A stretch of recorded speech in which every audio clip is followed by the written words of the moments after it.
trying a different approach on the JoshCast today. I've been,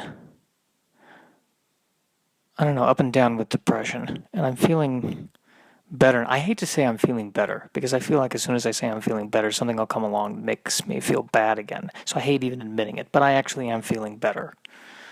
I think I get depressed when I'm confronted with my own failure, or if I don't meet my expectations. And it doesn't matter where, or it doesn't matter what the details of it are. It's the same thing. It's things happen, and I feel powerless to deal with them, or things happen that are out of my control.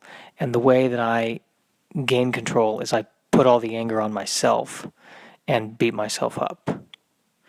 And I don't think that really accomplishes much other than turning out great performances in my car, which unfortunately are not filmed. If I was able to get like that in front of the camera, then we'd be onto something.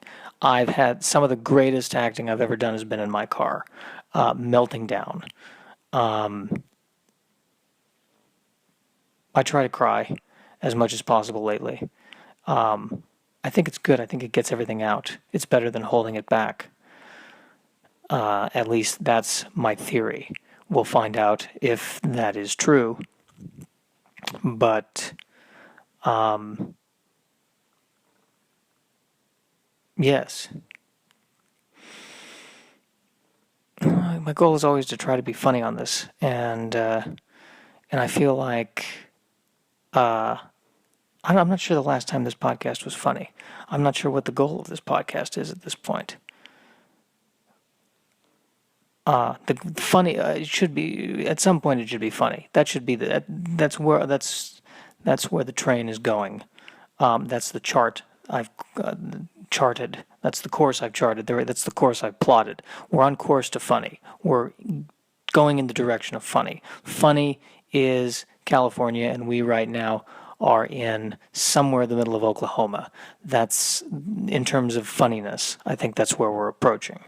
That's where we're at.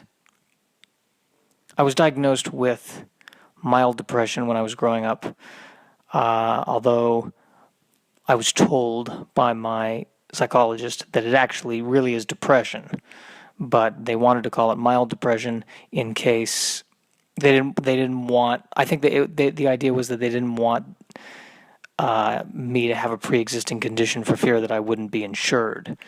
Of course, the irony is that I'm a comedian, and I feel like it's having a depression is kind of par for the course. In fact, a requirement. I need paperwork that proves I'm depressed. Otherwise, half the clubs in the country won't book me.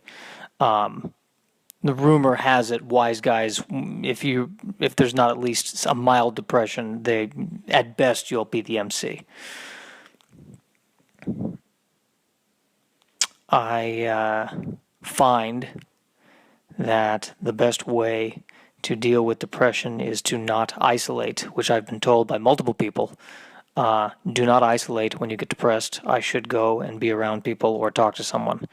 And yet I keep making the same mistake where I keep isolating myself. And I think it's because I just want to prove to myself that I can handle it. I think it's very scary for me to depend on other people for my own well-being. Now, of course, the supreme irony in that is that I'm wholly dependent on everyone at all points and all times. I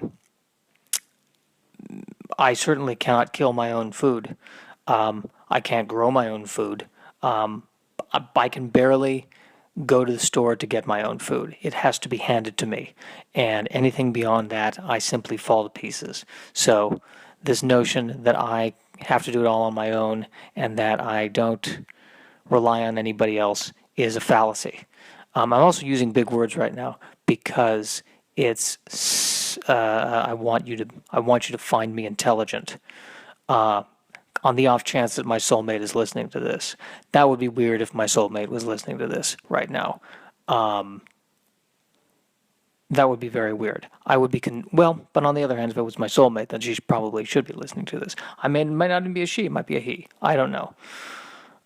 More than likely a she. I'm pretty sure I'm going to end up with a she. That's if I end up with anybody at all. I don't know. I'd rather be alone than be in a relationship that's unhealthy. Then again, it's easy for me to say that now. I mean, I get older, I may change. Somebody told me recently I should be in a relationship because it would be nice to have somebody take care of me when I get older. And that's actually a valid point, a brilliant point, considering the healthcare system in this country is probably one way or another going to collapse. And in 20 years, the closest I'll be able to have to Anthem is a 20-year-old girlfriend. So that's kind of what I'm gunning for. Nursing students, that's really, do they have their own Tinder? That's what I'm looking for. Will you still need me? Will you still feed me when I'm 64 is a valid medical question that we all have to be asking ourselves in this period of time, in this epoch. Is that the right word? This epoch. It's something. I don't know if it's an epoch. Could be the Dark Ages. It feels like the Dark Ages to me, even though we have iPhones. It does not feel like a very enlightening time, unfortunately.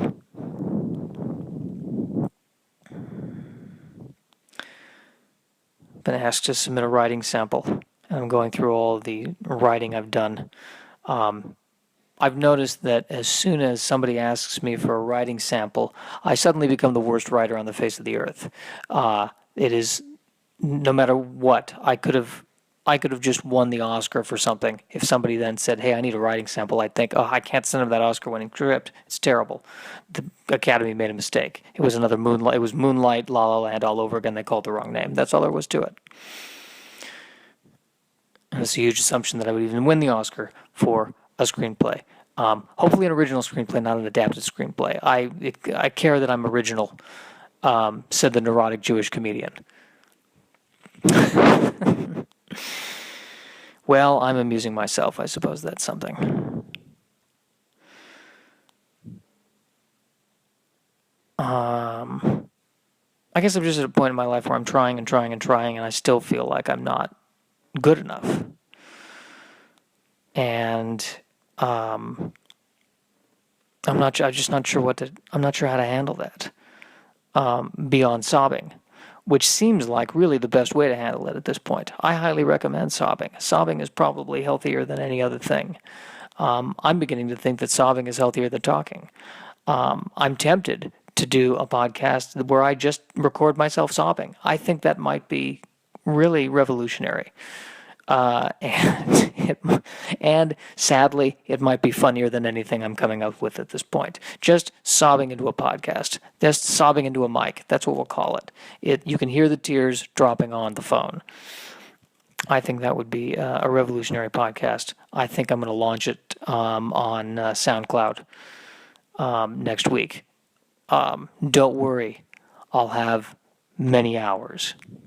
This is the end of the podcast, the end of the podcast, and the children sing and the children play. This is the end of the podcast.